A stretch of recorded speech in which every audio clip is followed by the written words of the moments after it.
खुसखुशीत अशी ही चकली. आता चकली म्हणजे काय दिवाळीलाच खाण्याचा पदार्थ नाही बरं का, आदल्यामधल्या छोट्या बुकेसाठी सुद्धा आपण खाऊ शकतो. आणि आता उन्हाळा आहे, मुलांच्या शाळेला सुट्टी आहे आणि दिवसभरातून आई मी काय खाऊ हा प्रश्न नेहमी असतो. मग मुलांना काय द्यायचं हे आपल्याला सुचत नाही. तर अशा पद्धतीने कुरकुरीत आणि खुसखुशीत अशी ही चकली एकदा बनवून ठेवा. भाजणी नसेल तरीसुद्धा तुम्ही ही चकली बनवू शकता. अगदी 2 साहित्यामध्ये तयार होणारी ही चकली आहे आणि भाजणी बनवायची गरज नाही, काहीच नाही. चला पाहूया. तर इथे मी सर्वात अगोदर तांदळाचं पीठ घेतलेलं आहे. तांदळाचं पीठ साधारण मी इथे 2 वाटी घेतलेलं आहे. 2 वाटीप्रमाणेच तांदळाचं पीठ घेतलं. त्यानंतर 1 वाटी बेसन पीठ घेतलं. आता प्रमाण अचूक आहे. जर तुम्ही 1 वाटी तांदळाचं पीठ घेतलं तर अर्धी वाटी बेसन पीठ घ्या आणि 2 वाटी तांदळाचं पीठ घेतलं तर 1 वाटी बेसन पीठ घ्या. पाव चमचा हिंग घातलं. त्यानंतर अर्धा चमचा धनेपूड घातली म्हणजेच धने पावडर. त्यानंतर अर्धा चमचा तिखटाची मिरची पावडर, 1 चमचा काश्मीरी लाल मिरची पावडर. त्यानंतर चवीनुसार मीठ.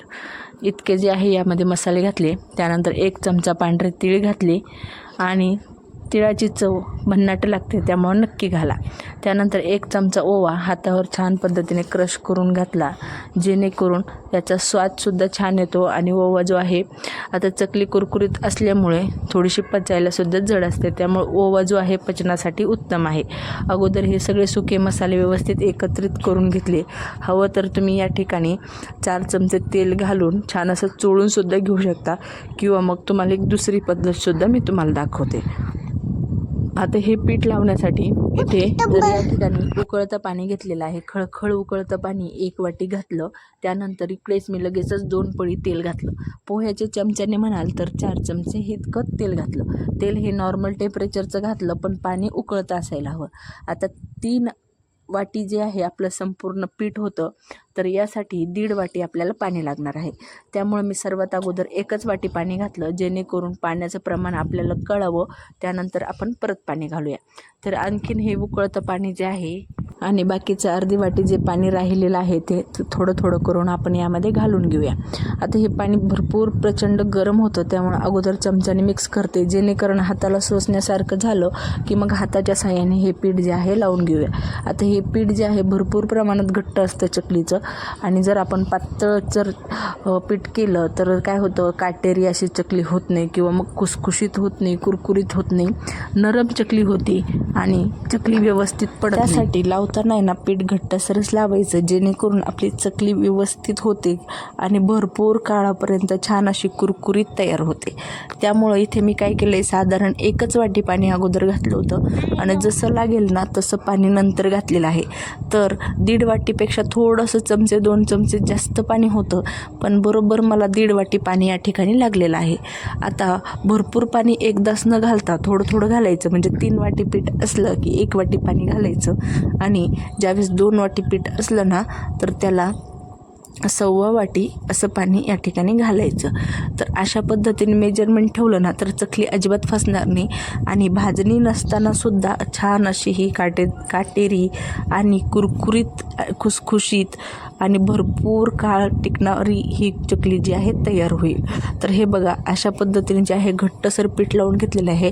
साधारण 2-3 मिनटं जे आहे छान हाताने मी मसळून घेतलेलं आहे, जेणेकरून सर्व पीठ जे आहे व्यवस्थित एकसंध होईल. त्यानंतर त्यामध्ये आपण तेल घातलेलं आहे ना ते सुद्धा सगळीकडे व्यवस्थित आणि आपले मसाले जे आहेत ते सुद्धा सगळीकडे एकसारखे आणि महत्त्वाचं म्हणजे मिठाची जी चव आहे ना ती व्यवस्थित सगळीकडे मुरली जाईल.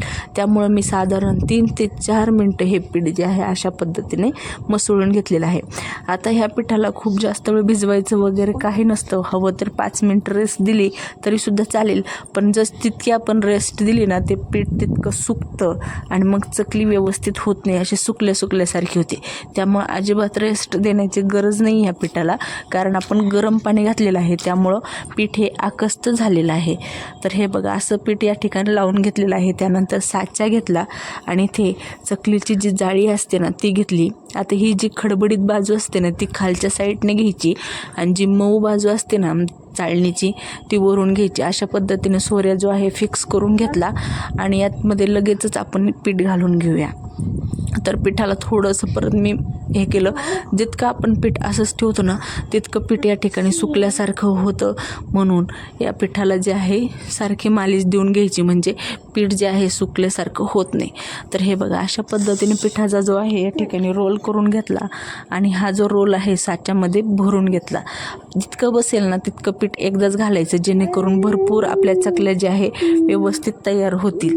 तर अशा पद्धतीने हे पीठ जे आहे मी भरून घेतलं. लगेच साचा पॅक करूया आणि तुम्हाला मी चकलीसुद्धा पाडून दाखवते या ठिकाणी.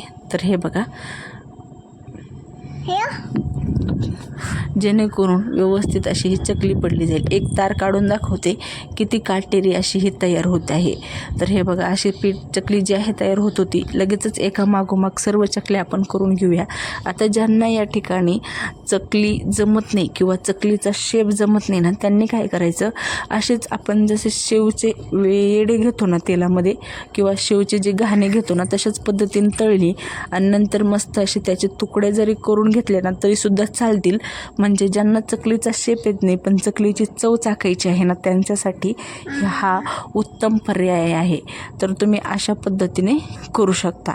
तर मी अशा पद्धतीने ह्या चकल्या ज्या आहेत करून घेत आहे आणि चकली व्यवस्थित पाडून झाली की त्याची जी शेवटची बाजू असते ना ती व्यवस्थित चिकटवून घ्यायची, म्हणजे तेलामध्ये तळताना ती सुटली जात नाही आणि आपल्या चकलीचा शेप जो आहे बिघडत नाही.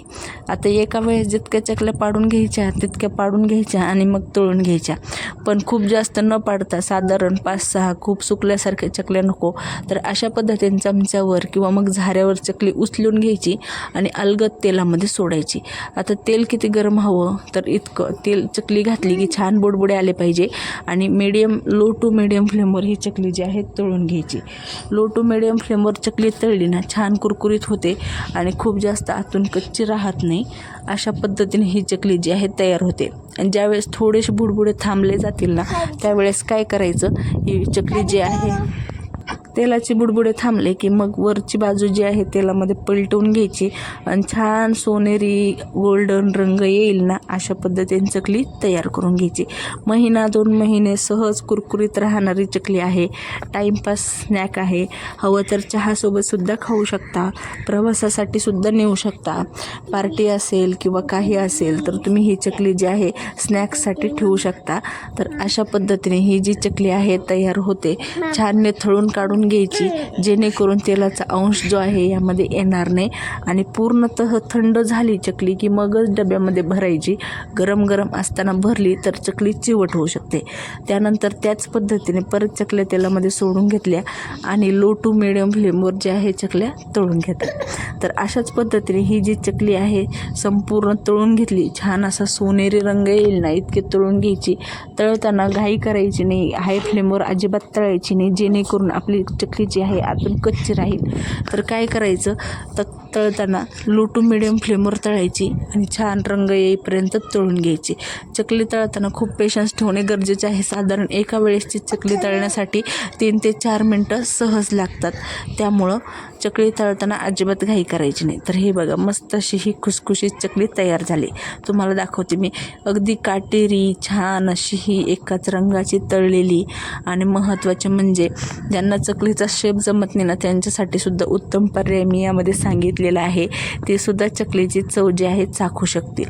तर मस्त अशी ही चकली तयार झाली. आणि ज्यांना चकली येत नाही ना ते सुद्धा अशा पद्धतीने चकलीची चव जी आहे चाखू शकतील. आणि महत्त्वाचं म्हणजे काटेरी, कुरकुरीत आणि एकाच रंगावर तळलेली एकसारखी ही जी चकली आहे तयार झाली. चला तर मग चकली रेसिपी आवडली असेल ना तर चॅनलला नक्की सबस्क्राईब करा, रेसिपी लाईक करा आणि एक छानशी कमेंटसुद्धा करा.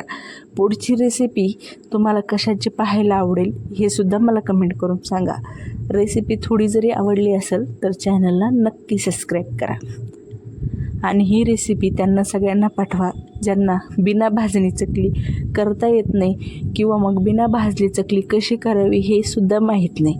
आणि ज्यांना चकलीचा शेप जमत नाही ना त्यांच्यासाठी सुद्धा उत्तम पर्याय सांगितलेला आहे. त्यामुळं सगळ्यांना ही रेसिपी जी आहे तुमच्या नातेवाईकांना, मैत्रिणींना नक्की शेअर करा.